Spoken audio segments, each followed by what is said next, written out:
Alright guys, here we're going to talk about Ash vs. the Evil Dead, Season 1, Episode 3.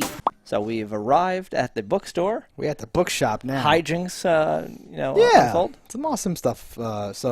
I think I remembered this scene a lot too, and something strange is happening with my memory where I think I saw every set piece moment at Comic-Con. I don't know why. Well, we definitely didn't see this episode of Comic-Con. Well, just the book scene for some reason. I feel like I remember cheering and applause about this demon or something like that. I know it didn't happen. I'm not.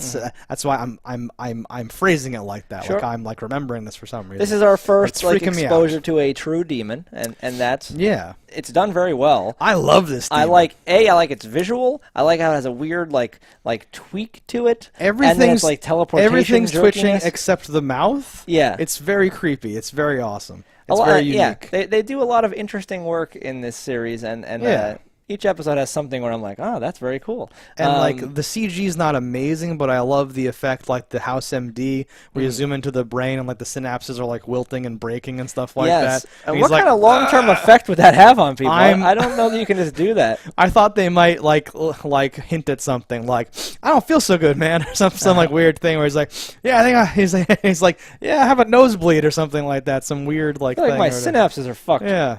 I've forgotten most of my childhood. Best line in this episode, and maybe of the episodes we've seen so far, is I'm not Mexican, right? And he goes, "That's the spirit." That's the spirit. That's like South Park when he says something about being Jewish. He's like, "Don't be so hard on yourself, Kyle," or something like that. Oh my God! No, I thought you were gonna say. So I love that that line, but he also in that same conversation calls him you smooth brown Einstein or something like that. Whatever he calls him, it's amazing. I just love that's the spirit. He's so crass. We're gonna go get some churros, and that's not a racist comment. That's just a delicious thing. Yeah. No. Yeah. So I could write down almost every line that they say in these banter Bruce and sessions. Pablo. So it's really good. Yeah. And it's mostly just Bruce talking to Pablo. Those lines are always gems. Again, Pablo. We said it last time. I think for some reason on the first viewing, maybe we got tainted by the Comic-Con persona, but I was kind of tolerating him, years ago when I watched this show for the first time, and I'm loving it now for some reason. And how there's a part later where Bruce is this was a bad idea, Paulo, summoning this demon, and he looks at him like what? Because your idea, Hefe. Because for the whole time he was like, why don't we call Kelly in and take a vote? Hey, book guy, maybe you want to tell him no? And he's like, I'm super into this. He's like, see, he loves it. It's great. It's whatever. And the whole thing of summon the weakest demon in here. Okay, this is a trickster god. He knows the unknowable or something. He's like, seems like a total nerd. Yeah, bring him up. No, it says he preys on the spiritually and mentally weak or something. Well, he throws that in after, and then he says, yeah, he can do that on his own time. Yeah. Make with the talkie. Let's go. It's like the whole attitude towards it, and the whole time Pablo's in the back this is no summoning things is how he got in this bad situation. I love when he's like, you look way different than your picture. You might want to update that. I want to update that. Yes, the fucking. Because it's like a slug baby fetus, and then it's this fucking monster. Do you think he summoned the wrong thing, or is it just that's how the book works? It's just a drawing of the thing? I didn't look to see what was on the page next to it. Maybe it's a thing where right or something like that.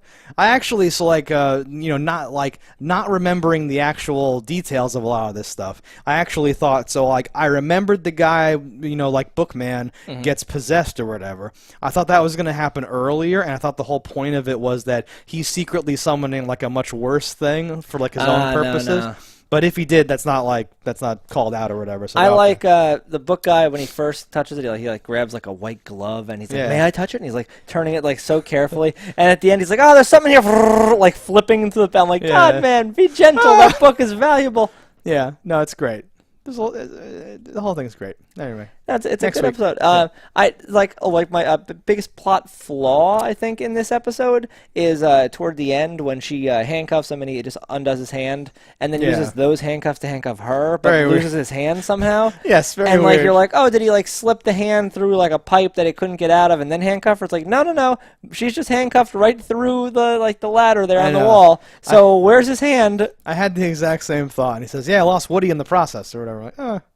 Yeah, I don't know. And that's just a setup. They make him a hand later or whatever. Oh, okay, sure. I think that's this season. They make him like a hand out of like a Nintendo Power Glove or some bullshit. Oh no! So it's just like an actual glove. Yeah, I believe so. Okay. Well, we did that in Army of Darkness too. That's like a well-worn thing where he needs to use his hands. Come on.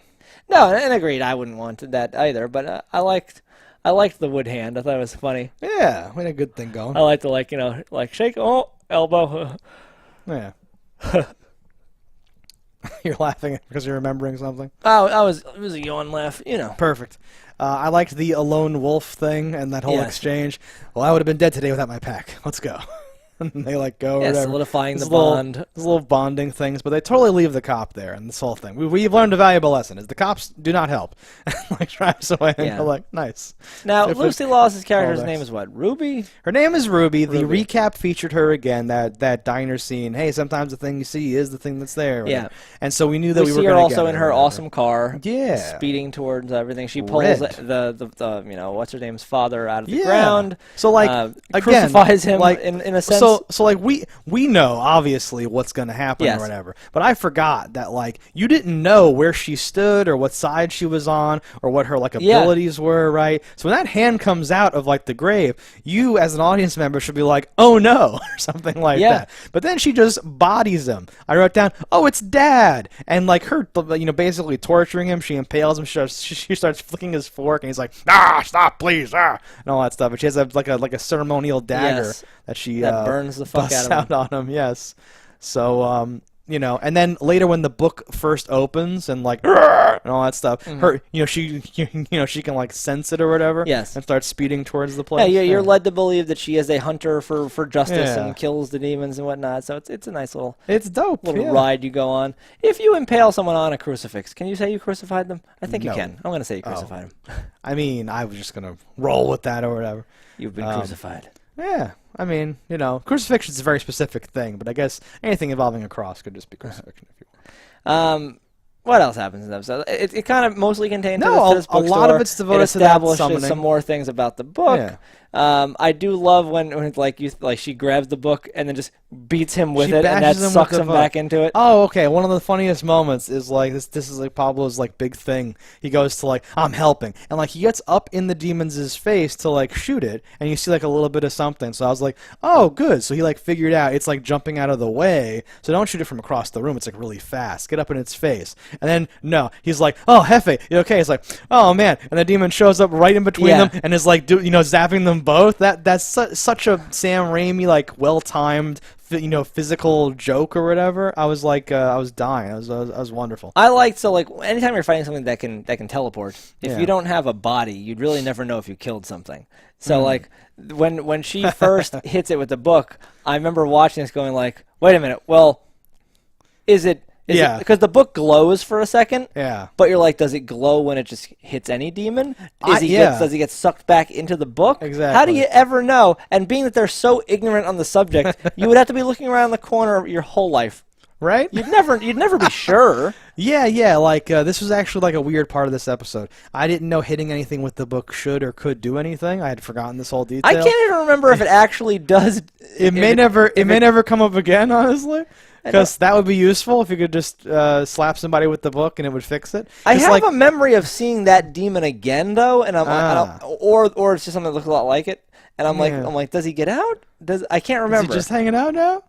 No, that would I don't know, because like the stuff's not coming out of the book. The book's an instruction manual. Oh, by the way, we're looking for the undo spell. Should be near the back. Like this fucking attitude towards the thing. At the end, like, hey, anything?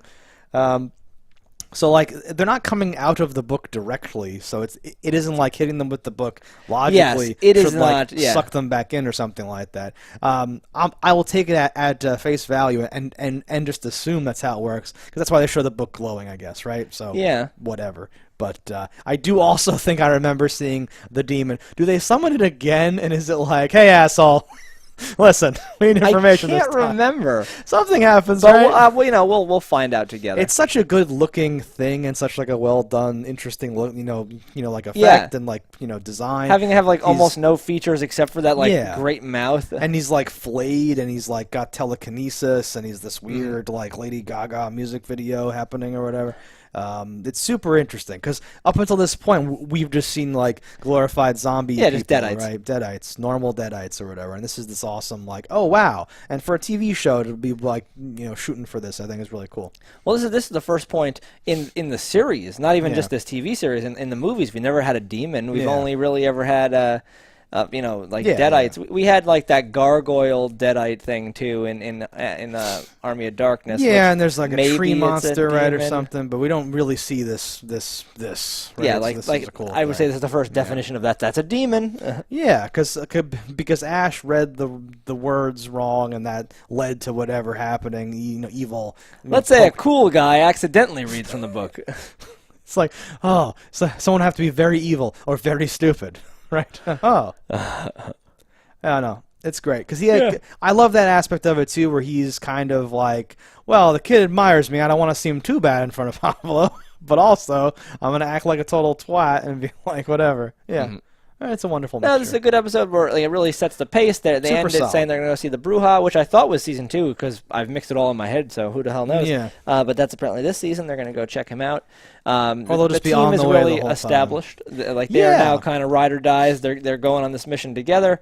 I was shocked that the cop lady gets left behind because I thought that that they all end up hanging out. But what I assume happens now is that Ruby shows up. She's too late to do the business, but she saves cop lady, and now they roll together. If I recall correctly, that is how it plays out. So I don't know how this eventually because I thought it was a foursome, but maybe I'm just misremembering completely. We'll have to see. Yeah. But, only time will tell. All right, guys, that's everything that happened in this episode of Ash vs. Evil Dead. Let us know in the comments what you thought about it. Don't die in a fire, and we'll see you next time. Hello, internets. I just love watching JustDaggers. If you've enjoyed this video as much as I have, click that subscribe button.